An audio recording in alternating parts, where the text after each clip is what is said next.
Nico. 8h46 sur Europe 1, le club de la presse qui se souvient qu'il y a un peu plus de 2 ans, à la sortie du premier confinement, Emmanuel Macron promettait le retour des jours heureux. Eh bien, à la place mercredi dernier, il annonçait à des Français encore massivement en vacances la fin de l'abondance. La bamboche, c'est terminé. Après un été marqué par les événements climatiques extrêmes. Alors ça a choqué les Français, cette météo, ces incendies, cette canicule, cette sécheresse. Malgré tout, la question que ça pose, est-ce que nous sommes prêts à changer? Est-ce que le temps des efforts et des sacrifices est venu? Pour qui d'ailleurs les sacrifices? Bonjour Charlotte Dornelas. Bonjour Dimitri. Journaliste à Valeurs Actuelles, vous étiez en vacances, vous, un petit verre de rosé à la main quand Emmanuel Macron annonçait la fin de l'abondance. Bonjour Carole Barjon. Bonjour. Grand reporter à l'Obs. Alors voilà, la question, je vais faire mon cynique. Y a-t-il de la tactique politique, pensez-vous, Carole Barjon, dans cette déclaration fracassante d'Emmanuel Macron à propos de la fin de l'abondance? Je m'explique. Comment on surmonte le traumatisme de la taxe carbone? Comment on fait passer aux Français le message de la nécessité de se chauffer moins peut-être l'hiver prochain, sans se prendre le peuple en boomerang dans le visage finalement? C'est un peu ça la question que pose Emmanuel Macron. Oui, et moi je crois qu'il a fait ses annonces effectivement de manière tout à fait délibérée pour nous faire comprendre à tous qu'il allait falloir faire des efforts, que le temps de la sobriété, si on a bien compris, est venu. Ce qu'avait déjà dit, il faut le rappeler, avant l'été, je crois que c'était dans une interview, une tribune au journal du dimanche, les 3 grands énergéticiens français qui avaient dit, Patron d'Engie, Total, voilà, c'était déjà, si vous voulez. Et ce qu'il faut savoir, c'est que cette tribune, elle avait été plus ou moins suscitée ou recommandée. Elle a eu l'aval de la ministre de la Transition écologique, Agnès Pannier-Runacher. Donc, si vous voulez, c'est un mouvement qui vient de loin. C'est vraiment une préparation des esprits qui vient de loin. Et Emmanuel Macron l'a fait de manière plus tonitruante, on va dire, sur la fin de l'abondance et de l'insouciance. Et c'est pour ça que quand Elisabeth Borne, on dit beaucoup qu'elle a voulu rassurer un petit peu les Français dans une interview hier aux Parisiens. Oui. En disant on va vous protéger, je ne laisserai pas les prix s'enflammer. Quel pouvoir a la Première ministre pour bloquer les prix de l'énergie? On va amortir les hausses de prix, etc.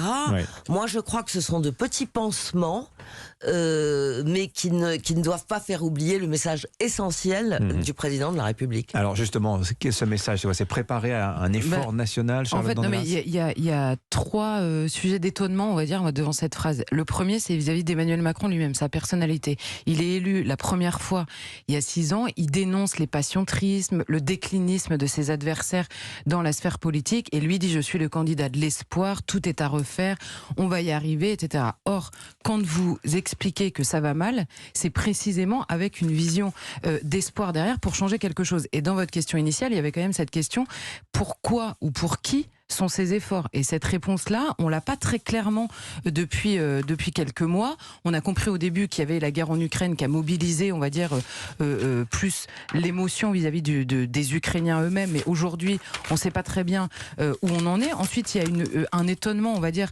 plus sur le domaine de l'écologie, où Emmanuel Macron lui-même d'ailleurs, mais beaucoup de gens dans la sphère politique reprochaient précisément aux écolos depuis des années de revendiquer, on va dire, la sobriété contre l'innovation technologique. Et là, on voit tout à coup le camp du progrès et de la technologie basculer elle-même dans la revendication. Mais c'est pas quelque chose qui vous a surpris dans la polémique sur les jets privés qui fait écho à cette déclaration sur la fin de l'abondance? On a l'impression d'un gouvernement, d'un Clément Beaune, qui peut être en franc-tireur ou avec l'aval du président de la République, quand même s'engage dans une sorte d'anticapitalisme punitif, c'est-à-dire interdisons les jets privés, ça fera passer la pilule à tous les pauvres qui derrière eux paieront leur facture d'électricité 3 fois plus cher. C'est peut-être d'un cynisme terrible je dis, mais le calcul politique vous paraît-il tenir la route? Non, mais c'est vrai que c'est compliqué parce que d'ailleurs on pourrait étendre au-delà des jets, parce que les jets ça pose une question, c'est plus une question me semble-t-il de moralité personnelle, de la manière de vivre, qu'une gestion politique. C'est un peu facile, c'est un genre de lutte des classes redécorée version écolo, mais même plus largement, on vous dit c'est la fin de l'abondance. Moi, quand j'ai entendu ça la première fois, je me suis dit, on parle bien du président des Gilets jaunes, là. Il utilise le mot abondance.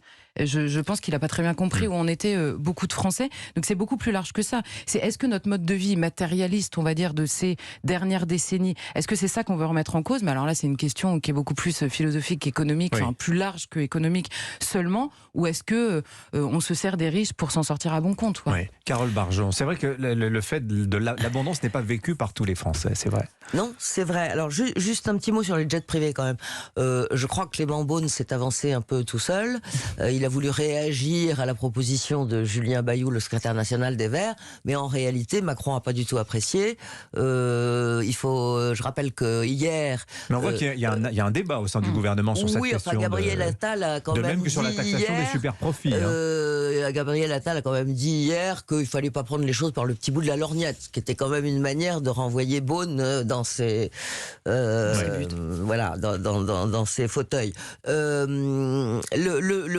La vraie question, c'est les super profits, à mon avis, parce que ça, d'abord, Elisabeth Borne l'a pas exclu, même si derrière, il y a tout un discours sur on va pas, ce gouvernement, la marque de fabrique d'Emmanuel Macron, c'est les baisses d'impôts, et on va pas donc remettre des impôts supplémentaires. Alors, question, c'est quoi les super profits? À partir de quand une entreprise entre-t-elle dans la catégorie des super profits? Parce que sont visés dans cette idée, les pétroliers, en gros. Les pétroliers, CMA CGM, le transporteur aussi, qui affiche des chiffres d'affaires records, comment dire, cette année. Mais il n'y a pas qu'eux qui ont fait de bonnes années. Non, c'est vrai. Sanofi a fait une excellente année aussi.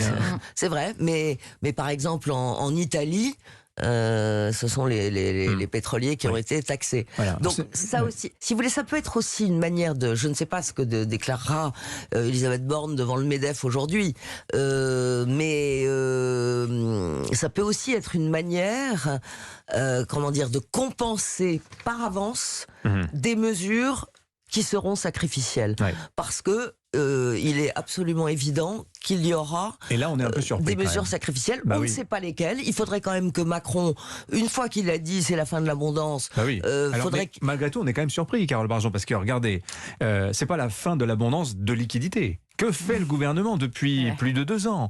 C'est désensibiliser le corps social au coût de la crise en finançant le pouvoir d'achat. Et Geoffroy Roux de Bézieux, dans son interview au Figaro, le rappelle ce matin, il dit: nous devons absolument revenir dans l'épure d'un déficit inférieur à 3% du PIB, dont on est extrêmement loin.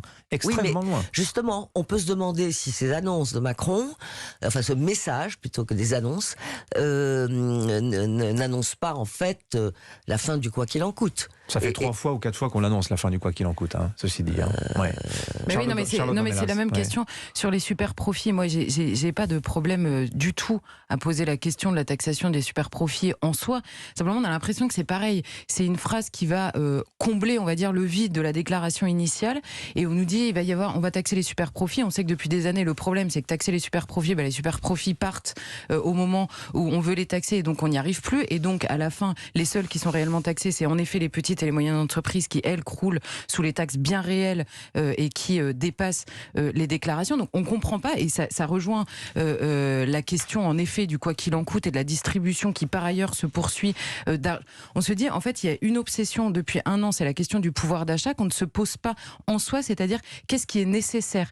Est-ce que individuellement on doit se poser la question de, en effet, notre pays n'est plus aussi riche qu'avant, en effet il y a un déficit terrible, en effet il y a une crise, en effet nous nous sommes lancés dans une guerre qui a des conséquences. Est-ce que individuellement les Français, démocratiquement on pourrait dire, sont d'accord pour tout ça? La question ne leur est pas posée.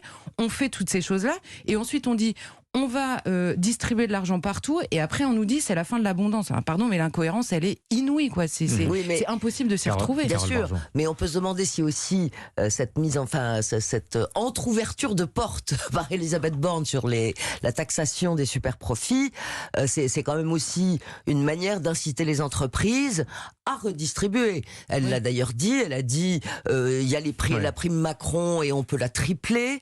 C'est aussi une manière de leur dire peut-être qu'il faut augmenter les salaires, parce que la vraie question c'est celle du pouvoir d'achat des Français.